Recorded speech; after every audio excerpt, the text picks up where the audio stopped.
الحمد لله رب العالمين والصلاة والسلام على خاتم النبيين وخاتم المعصومين أما بعد فأعوذ بالله من الشیطان الرجیم بسم اللہ الرحمن الرحیم۔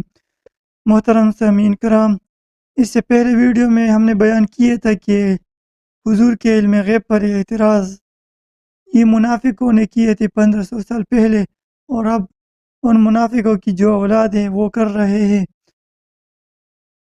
اس سے پہلے ویڈیو میں ہم نے 2 اعتراضات اور اس کے جوابات آپ کے سامنے پیش کیے تھے۔ اس ویڈیو میں بھی 2 اعتراض آپ کے سامنے پیش کرتے ہیں اور اس کے جواب بھی آپ کو عنایت فرماتے ہیں۔ ایک اعتراض یہ ہے کہ اگر حضور صلی اللہ علیہ وسلم کو علم غیب ہوتا تو 70 صحابہ جو کہ قرآن کے قاری بھی تھے، آپ ان کو کیوں بھیجتے؟ کہ آپ کو علم نہیں تھا کہ یہ شہید کر دیے جائیں گے؟ دوسرا اعتراض یہ کرتے ہیں کہ علم ہوتا تو وہ خادمہ جو مسجد میں جھاڑو دیا کرتی تھی، جب وہ فوت ہو گئی تو آپ نے کیوں فرمایا این العجوز، بوڑھیا کہا ہے؟ جب عرض کیا گیا کہ وہ فوت ہو گئی تو آپ صلی اللہ علیہ وسلم نے فرمایا کہ فدلونی علی قبرہ، مجھے اس کی قبر بتاؤ۔ تو یہ 2 اعتراض کرتے ہیں، اس کے جواب آپ کے سامنے پیش کرتے ہیں۔ اس پہلے سوال کا جواب اور 70 قاریوں کو بھیجنے کی جو بات ہے، تو اس کے بارے میں عرض ہے کہ اللہ عز و جل خود فرماتا ہے سورہ نساء آیت نمبر 78، اینما تکونوا یدرککم الموت ولو کنتم فی بروج مشیدہ، تم جہاں کہیں ہو موت تمہیں آ لے گی اگرچہ مضبوط قلعے میں ہو۔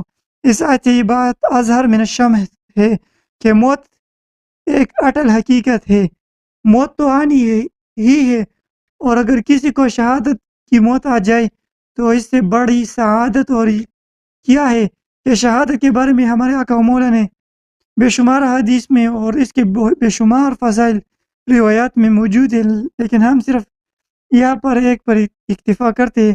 نبی کریم صلی اللہ علیہ وسلم فرماتے ہیں والذی نفس محمد بیدہ ما من کلم یکلم فی سبیل اللہ الا جاء به یوم القیامت کہیئتی یوم کلم لون دم و ریح مسکن، کہ قسم ہے اس ذات مقدس کی جس کے دست قدرت میں محمد صلی اللہ علیہ وسلم کی جان ہے، اللہ کی راہ میں جہاد کرنے والے کو جو زخم لگتا ہے قیامت کے دن وہ اسی حالت میں آئے گا جو حالت زخم لگنے کے دن تھی، اس کا رنگ تو خون کے رنگ جیسا ہی ہوگا لیکن خوشبو کستوری جیسی ہوگی۔ تو یہ روایت شہید اور شہادت کی فضائل پر بہت بڑی فضیلت ہے، اور اس کے علاوہ بھی بے شمار مواد پیش کیا جا سکتا ہے، لیکن اسی پر اکتفا کیا کرتے ہیں۔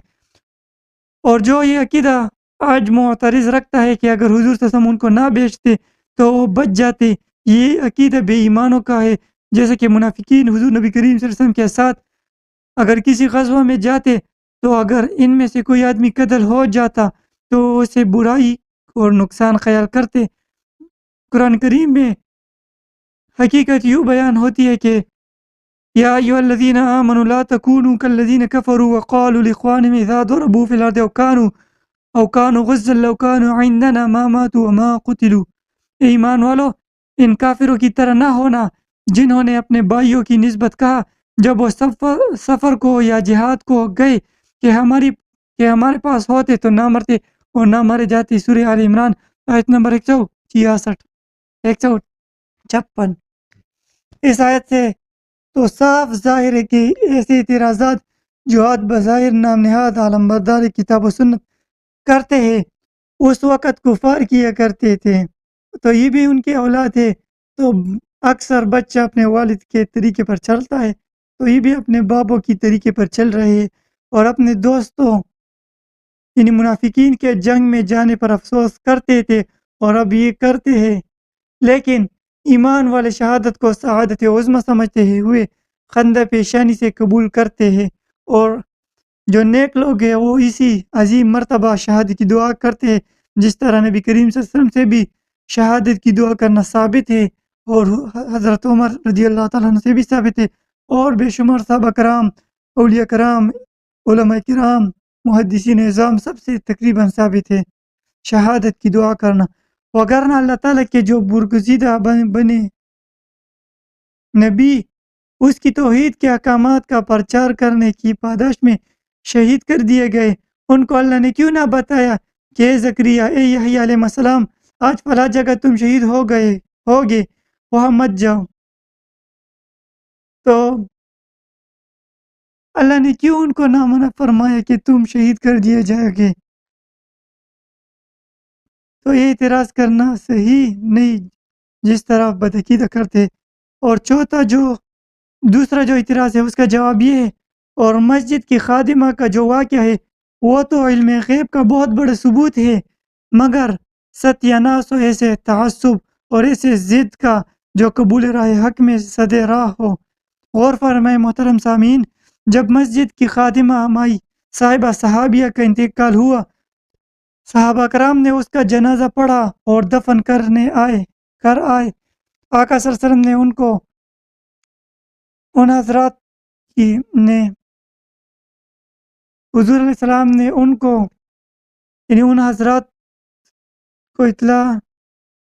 حضرات نے حضور کو اطلاع نہ دی، تو حضور نے فرمایا ففقدها رسول اللہ صلی اللہ علیہ وسلم فسألنا فقالوا ماتت، بس افسس نے اسے نہ پایا تو اس کے بارے میں سوال کیا، صحابیہ نے عرض کیا وہ فوت ہو گئی ہے۔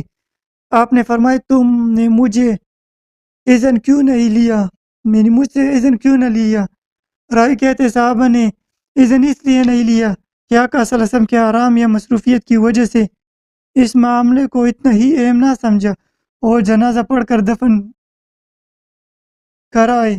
بس حضور نبی کریم سے نے فرمایا مجھے اس کی قبر بتاؤ۔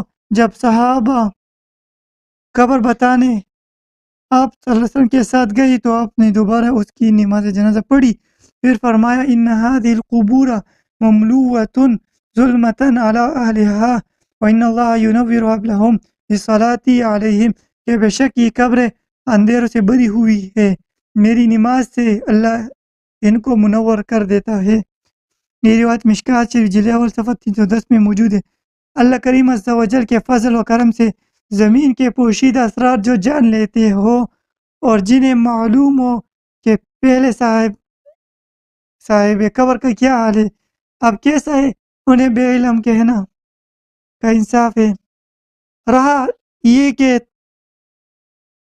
کہ سوال تو سنیے، ہر سوال لا علمی کی وجہ سے نہیں ہوتا، کچھ سوال کچھ حکمت کے پیش نظر کیے جاتے ہیں، جیسے رب کریم کا سوالات قرآن کریم میں بھی موجود ہے، حدیث میں بھی موجود ہے۔ ایک قرآن کی آیت میں ہے وَمَا تِلْكَ بِيَمِينِكَ يَا موسیٰ، اے موسیٰ تیرے دائیں ہاتھ میں کیا ہے؟ تو کیا اللہ تعالیٰ کو یہ علم نہیں کہ موسیٰ علیہ السلام کے ہاتھ میں کیا تھا؟ اللہ کو سب پتہ ہے، اللہ ہر چیز کو ظاہر و باطن کو جاننے والا ہے۔ اللہ وہ جانتا ہے جو انبیاء بھی نہیں جانتے۔ اللہ کا علم غیر متناہی ہے، اللہ کا علم ذاتی ہے۔ تو اللہ کیوں فرما رہا ہے فرشتوں سے موسیٰ علیہ السلام سے کہ وَمَا تِلْكَ بِيَمِينِكَ يَا موسیٰ، اور ایک کیا ہے اور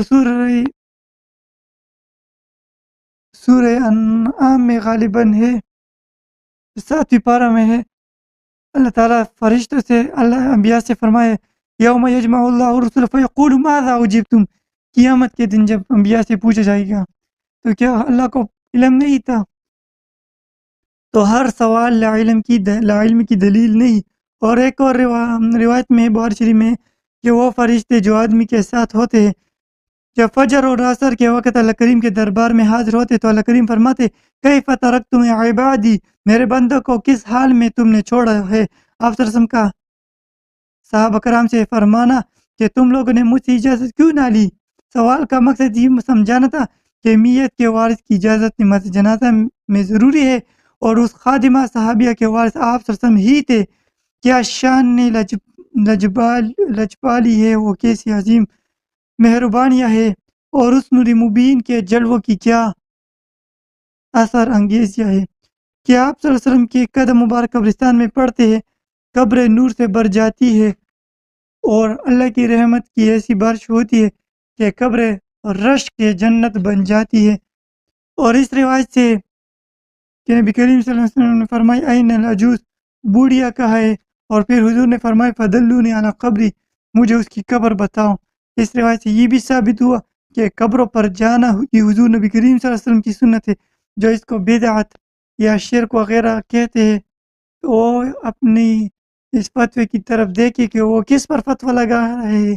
قبروں پر جانا تو حضور نبی کریم صلی اللہ علیہ وسلم کی سنت ہے، کئی حدیث سے ثابت ہے. تو اس پر بھی ہم انشاءاللہ تفصیلاً پھر ایک لسٹ بنائیں گے کہ یہ قبروں پر جانا یہ حضور نبی کریم صلی اللہ علیہ وسلم سے ثابت ہے، صحابہ اہل بیت سے ثابت ہے، اولیاء کرام ائمہ اربعہ سے ثابت ہے. تو پھر کس طرح اس کو مشرک یا کس طرح اس پر فتوی بدعت وغیرہ کا لگایا جاتا ہے؟ تو یہ ان لوگوں کی نا انصافی ہے. ان کی اللہ تعالیٰ ان کو ہدایت عطا فرمائے. اگر ہدایت ان کے نہیں ہے تو نیست و نابود فرمائے. تو ملتے ہیں اگلی ویڈیو میں، تب تک کے لیے السلام علیکم ورحمۃ اللہ.